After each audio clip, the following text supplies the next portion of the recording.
Yanga wameandika barua kwenu ya malalamiko.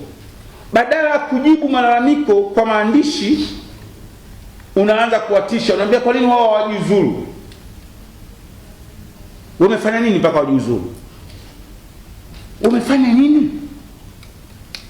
Lakini nani atasema? Na wajua wote, nani atakayesema? Sema uone shughuli yake. Hata mimi nazungumza kwa niaba ya Wanayanga. Mimi ni mshabiki wa Yanga, mimi mwanachama, tena mjumbe wa mkutano mkuu kikatiba. Kamati ya utendaji chini ya rais wetu Hersi iitishe mkutano wa dharura, mkutano mkuu wa dharura. Ajenda iwe moja tu, kujadili sakata na tutoe maazimio ya mkutano mkuu. Hatwendi kucheza mechi ya marudiano. Azimio namba 1, mengine yatafuata.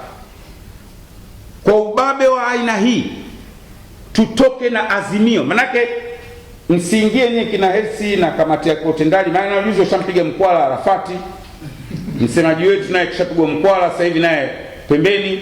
Sasa ili msiingie nyinyi kwenye hiyo mkwala, tuachie, tuleteni sisi mkutano mkuu wa wanachama wa dharura. Ibara 22 ya katiba yetu inaruhusu mkutano mkuu wa dharura wa wanachama. Semeni, tueni notice ya siku 14, siku 7, tukutane. Tuje na azimio. Yanga ni kubwa.